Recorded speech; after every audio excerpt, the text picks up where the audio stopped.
We got married in 2013, and I was an infantryman in the Army. I worked with special operations, and we were probably married for about 3 years. Lauren had thought that I was a Christian. I probably thought I was a Christian to some extent, but found out that I was not. But in 2017, our marriage was spiraling downward, and we moved to Fort Benning, and I reached out to a guy who had actually shared the gospel with me years ago. And I trusted him that because I thought he was the only legitimate Christian that I had really known on advice to where to get plugged in and how to do this Jesus thing.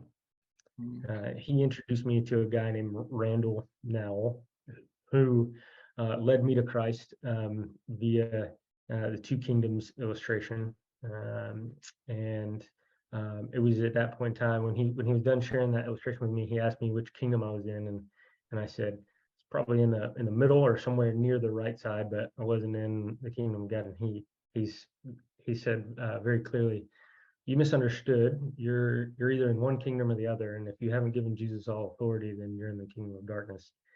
And so I recognized that I was not following Jesus, and I was not a Christian, and that I wanted to, and so after that, my life radically started to transform, and have been struggling forward and making disciples that make disciples ever since that time, that 2017. Yeah. And yeah, it's shortly after that was when I changed my job, just because I thought it would give me kind of more access across the military to advance the kingdom. Yeah, moving out to our first duty station after we got married. John was already stationed in Joint Base Lewis McChord, and so I moved out there, and yeah, quickly recognized that John probably wasn't living for Jesus, and so like he said, our marriage was just rocky. So I had a lot of doubts. I had a lot of questions in my head about what I did and how did I not see fully whether or not he was living for Jesus, but just was, I guess, resolved that there was a point at which I just resolved that this was the man that the Lord had for me. And so I was going to stick it out no matter what. And I think that was the best decision that I could have made. And reading the word, I felt after reading the word, I think coming across a passage in 1 Corinthians 12 is what really solidified that for me. And so when we moved to Fort Benning, it was very important to me that John was reaching out to somebody to get discipleship. And during that time, we had our oldest, Elliot, who was 2, and we had 1 on the way. And so all, through a job change, a move, and being pregnant with a 2-year-old, there was a lot of things that were going on, but we decided that we were going to make the room in our life for discipleship and for just having a couple to lead us into how to walk with Jesus more faithfully. And so we made that time through the move, through the job change and all, and quickly got plugged in. I think the week after we moved here, we had dinner with that couple, and that started the discipleship process. And they were coming to our home, and we would meet in our home, and they were truly training us and equipping us to obey the Lord and to walk with him faithfully and learn how to make disciples. And so I think it was while I was pregnant, we had Elliot, we were walking our neighborhood for the first time, just sharing the gospel with people that we saw, trying to bring about what what this couple told us Jesus could do through our life, and we believed them, and we were sold out to find out if yeah, the Lord would bless us with such a task to make disciples. Like we kind of mentioned, we were a wreck, so we we needed. Yeah. There's a lot of just conflict that they were working through between Lauren and I that they helped with, but ultimately it came down to like foundational stuff, foundational things about following Jesus. And so short-term discipleship is what we would refer to it as, or short-term commands. So repent and be baptized, follow Jesus and fish for people, being able to identify how the Lord speaks through His Word, and then obeying it, and then gathering together as a church. For us, in the very beginning, it was the four of us. It was me, Lauren, Randall, and Hannah for a little while. And Randall would even go out with us at times, sharing the gospel and helping us kind of recruit people, if you will. But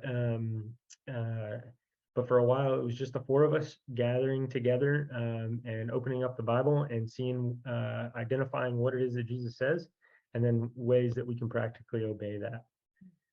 I'm just sort of struck by they're obviously serving you, ministering to you. You're at a real crisis point in your lives, but they're also at the very same time training you to obey Christ and to share the gospel with others.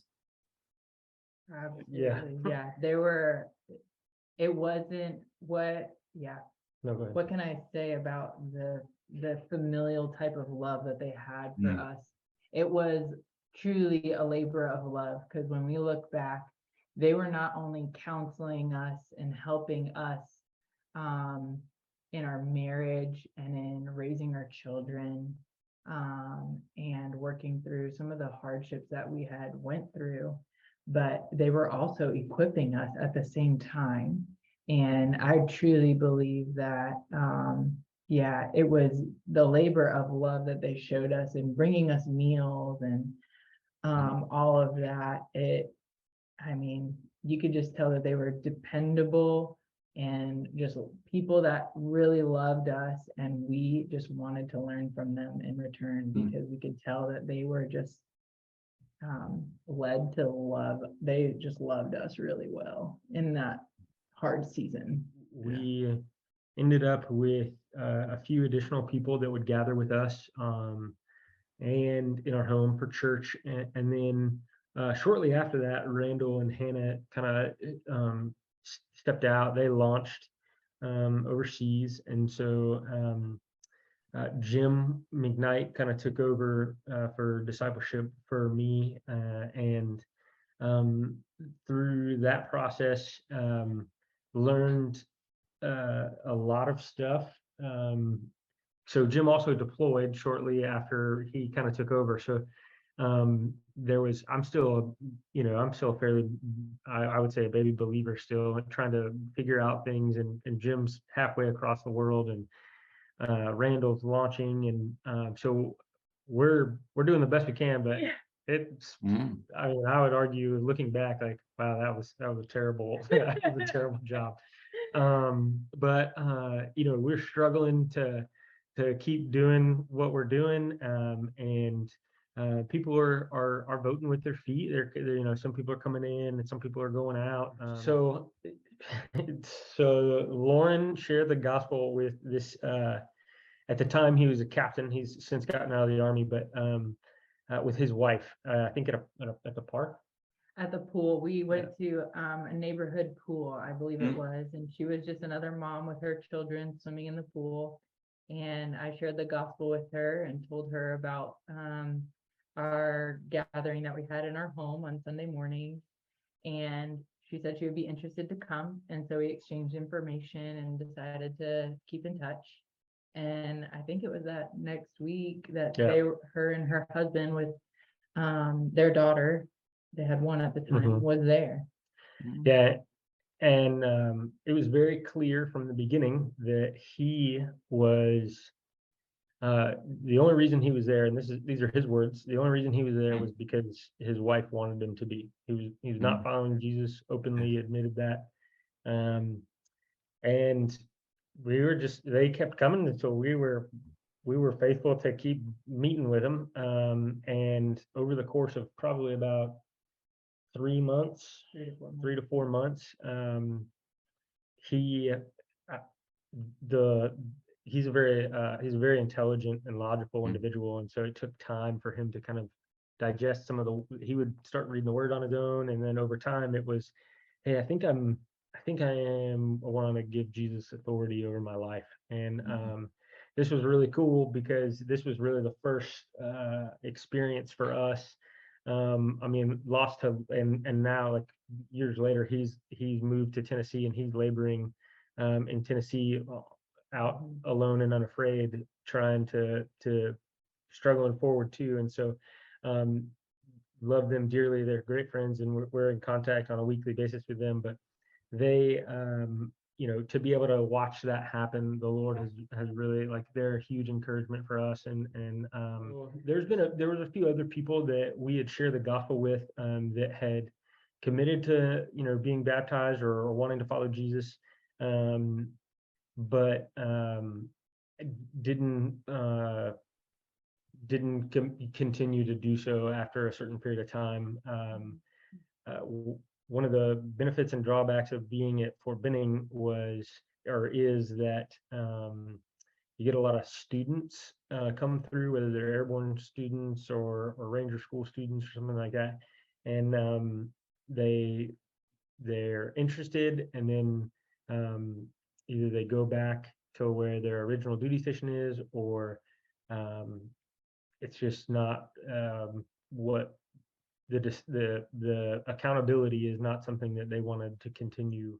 We've had some what I would say is really good friends and really good friendships with some people that they decided to go somewhere else, or not follow Jesus in the way that I think the Bible calls us to. And that's probably been the hardest part of a lot of this. I would I would describe or that early church start for us as a test of just faithfulness with what God has given us. That one couple that we spoke of, that we did see come to know the Lord and are still laboring today, I mean, that was amazing. But there were at least 4 other couples that came consistently for a while. And that was what God gave us. And that is what he entrusted to us at that time in our living room. And we had a choice to either be faithful to them and love them where they were at or not. And we just wanted to be faithful to them, just like it was modeled for us. We then moved to Fort Stewart. The Army moved us to Fort Stewart, and we were there for about 370 days, so just over a year.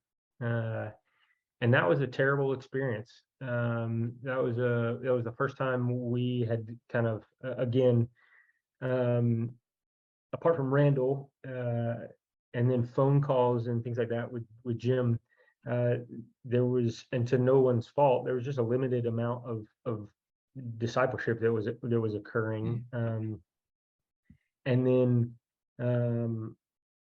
when we moved to Fort Stewart, there was no one else there that was doing what we were doing, that was like-minded in that way. And I think we had these I like to call them delusions, but I mean, I think we were just motivated to do kingdom work. And we looked at it very strategically, and probably not quite as Holy Spirit driven is probably a reality. And we got there, and we struggled for almost the entire year. We met one couple who um, uh, who consistently came. He was baptized, and she was baptized, and built a relationship with them.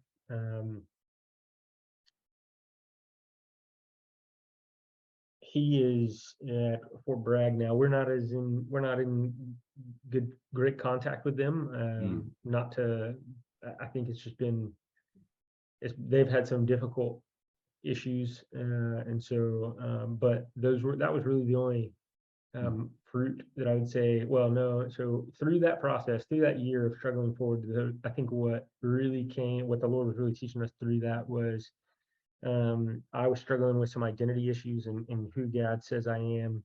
And I don't think I would have learned as much as I had about that had I not been there on my own with only me and the Lord to figure that out. I mean, Lauren was there, but and then it also developed our friendship a lot, because again, the first 3 years of our marriage, I wasn't a believer, and we learned to live together in a way that was just unhealthy. And then the next 3 years were us trying to figure out how to do it in a healthy way. And so it hasn't really been until like the last year or 2 years that we've really kind of been like, okay, we don't have conflict every other day, and we kind of like spending time with each other. So yeah, like going there and being kind of out on that island was really good for us, but it was a painful experience.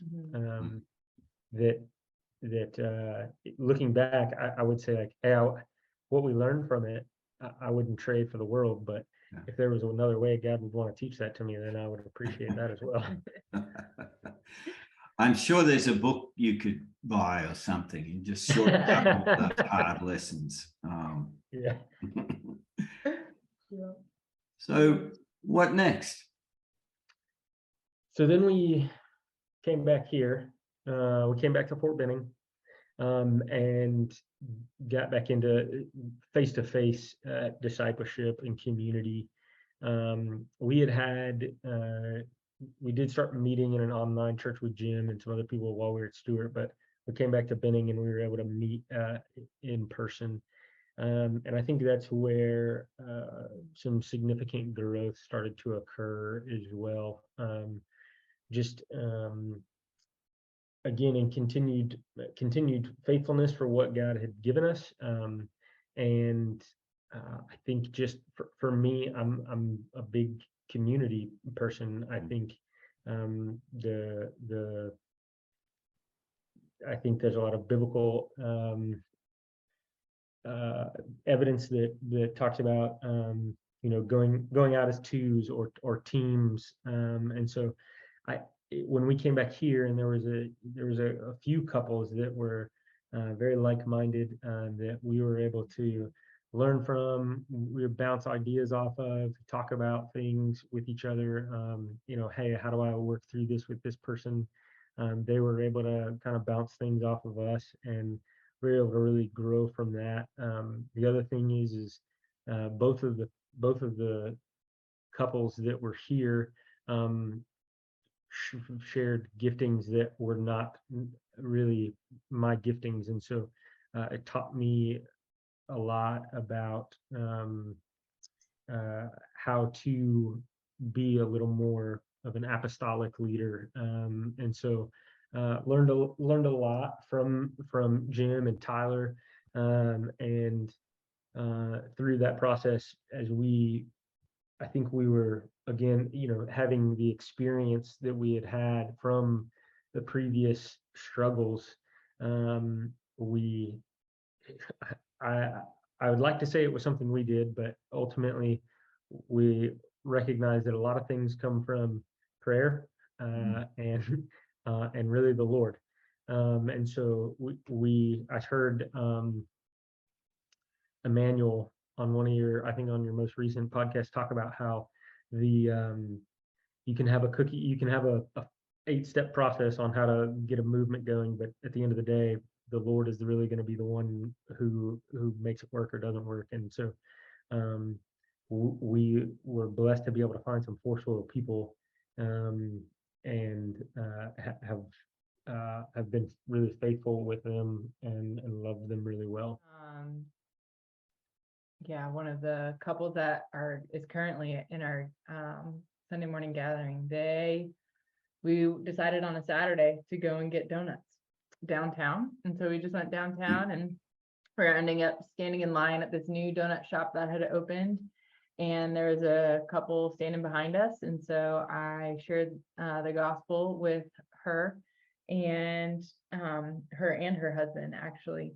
And they had both identified that they were not following Jesus, I believe. Well, she had identified that she was not following Jesus at that time. And we said, well, we are gathering in our home tomorrow morning if you would like to come. And they showed up. Their family showed up that very next morning in our home. And I think it was about 4 weeks later that she had decided that she wanted to make Jesus her king. And so she was baptized, and they continued to meet with us and be trained and equipped in what it looks like to make disciples. And so that has been a joy to connect with them. And then let's see what. Yeah, and we also got plugged into some basic training groups, battalions, and we were doing basically the same model, just kind of abbreviated. And I don't know the exact number of people that we've seen get baptized. But these guys will all go to different duty stations across the US and really the world. And the cool thing about it is we'll hear stories from people at these duty stations that go up to these soldiers, and they'll share the two kingdoms with them. And the soldier will say, like, yeah, I saw that when I was in basic training. And across, I think we're in 4 battalions right now, and then there's some other groups that are doing basically similar forms of kind of what we're doing at basic training. And so that's been really kind of encouraging and cool to partner with them. And then as some of these lieutenants that are coming from West Point or just other ROTC schools, one in particular, his name's Avery, his wife is Amanda. He's in a basic officer course here at Fort Benning for the infantry. And he shared with everybody in his platoon already, and he's baptized 6 of them. And he has his church meets in his home a couple hours after he meets with us in ours. His wife actually just baptized one of the girls that comes this afternoon. And I think there was also some rumors of a 3rd generation from that had already started. This has the potential because soldiers are being moved around. So you need a flexible model of discipleship and church. So it can jump with those movements of the soldiers, and often soldiers with their families. You're beginning to see that sort of multiplier effect. Yeah, we are. Yeah. It's working, and so it's been really encouraging to hear even stories from like Nick Zayundo, who's at Campbell, him tell stories about how he shared the gospel with somebody, or one of the guys that he's discipling comes down here for a school, and we're able to plug in with him and just love him well as he's down here for that school. Just really the body be the body, and it's been really cool. Can I share a crazy story with you that I feel like we missed? So the first time that we were stationed at Fort Benning, while our marriage was rocky and we're trying to figure out what it looks like to make disciples, and the vision that we were given is like, you can make a difference here at Fort Benning, starting with your neighborhood. And so one day, crazily, I'm walking around the neighborhood trying to figure out who I'm going to share the gospel with. A lot of people don't just go walking around the neighborhood on post. Naturally, I feel like not in the neighborhood that we were living in at first. But I went across the street to our neighbor's house, Jamie, and I felt like she was on my Oikos list. She was one of the women that I have interacted with, and I knew that I hadn't shared the gospel with her yet, and I needed to. And so I was determined today was the day I'm going across the street and I'm going to share the gospel with her. And so she invited me in, and which that was the first, like, what, you're going to invite me in their house? But she invited me in, and she had a friend over, and I was able to share the gospel with them both. I was just like, hey, I just want to let you know the Lord has laid you on my heart and I need to share this with you.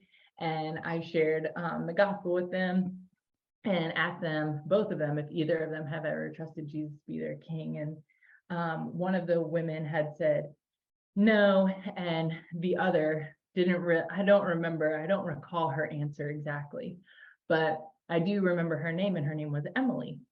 And so that kind of was that. Jamie said she wasn't interested, but she would let me know if she ever would become interested. And I said, okay. So we moved, we went to Fort Stewart, and we're there for about a year. And then we come back to Fort Benning, and Emily, the girl that was in my neighbor's home while I shared the gospel, was still here at Fort Benning. And I don't know how I ran into her exactly, but I do remember that we had a conversation and we started talking about how we gathered in our home. And her husband decided this time that we were around at Fort Benning that they were going to come and gather with us, and they did. And it was just so amazing to see God move in both of them. While we were away, it sounds like, if I remember correctly, while we were at Fort Stewart, her husband committed his life to Jesus. He decided he was going to follow Jesus.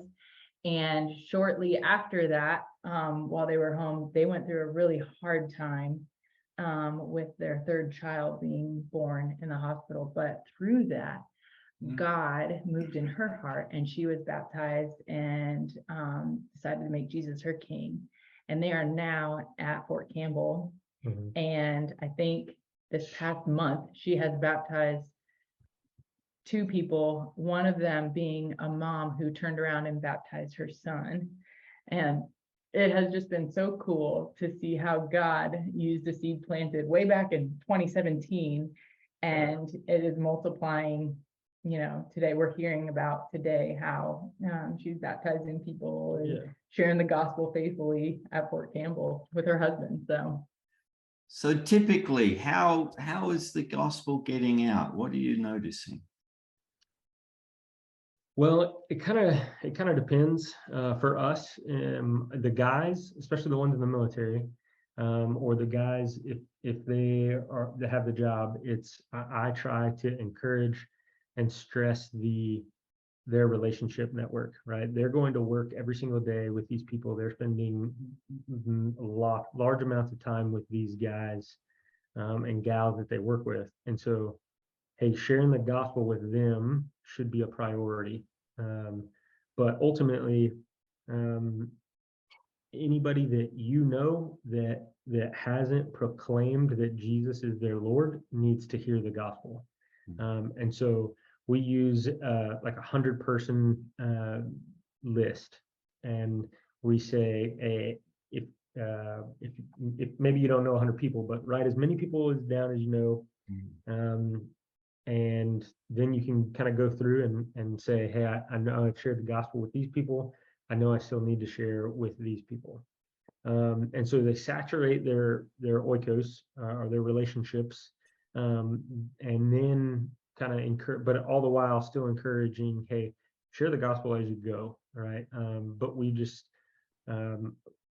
seen a lot more, I guess, fruit from people that will share the gospel within their relationships. They just have influence with those people, and so that's kind of like for example, one of the other couples in our church is we've known from college. We both went to college with them, and they just started their own church. And there's two couples from college that we all went together. Like they're meeting with them, and so because of our connection to North Georgia College, they're able to have influence over those four people's lives. And so that's kind of just an example of how I think influential it can be.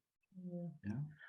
I will say for me though, it has truly, I don't know, the relationship network that I have is more limited in the sense that I'm mostly at home with the 5 kids. And so the way that the gospel is getting out on my side of it is just as I go. So some of the people that you're hearing about that are still laboring for the kingdom, I meet at the pool or at the park, or they were my grocery store pickup person.